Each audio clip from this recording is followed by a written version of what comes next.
Numériques, on peut les manipuler facilement et les faire aller là où l'on veut. L'essentiel, c'est d'abord de les frapper.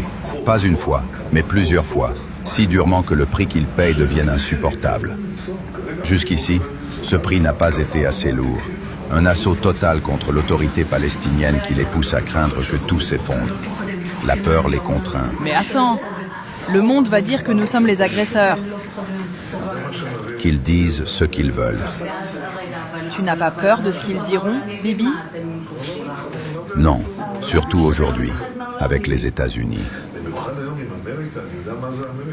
Je sais comment ils fonctionnent.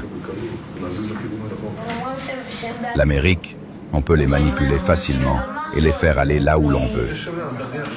Et même s'ils disent quelque chose, alors ils parlent, et après, 80% des Américains nous soutiennent. C'est absurde. Regardez, je n'avais pas peur de manipuler. Je n'avais pas peur d'affronter Clinton. Je n'avais pas peur d'aller à l'encontre de l'ONU. Que s'est-il passé avec les accords d'Oslo? Des accords ratifiés par le Parlement. Là, avant les élections, on m'a demandé « Vous allez respecter les accords d'Oslo ?»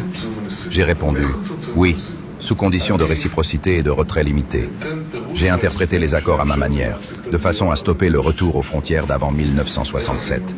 Comment avons-nous fait? Personne n'avait défini ce qu'étaient les installations militaires. Alors je les ai considérées comme des zones de sécurité. Pour moi, toute la vallée du Jourdain est une installation militaire. Personne ne l'avait prévu. Oui, comme la vallée de Beït-Shin.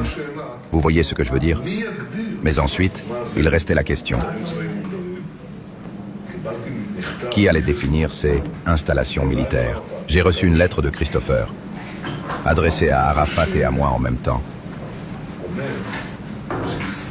disant qu'Israël, et Israël seul, déciderait de leur emplacement et de leur taille. Il ne voulait pas me donner cette lettre. Alors j'ai refusé de ratifier les accords d'Hébron. J'ai stoppé la réunion du gouvernement et j'ai dit « Je ne signe pas ». Ce n'est que lorsque la lettre est arrivée, pendant cette réunion avec Arafat et moi, que j'ai signé les accords d'Hébron. Céder 2% des territoires, c'est mieux que d'en céder 100%.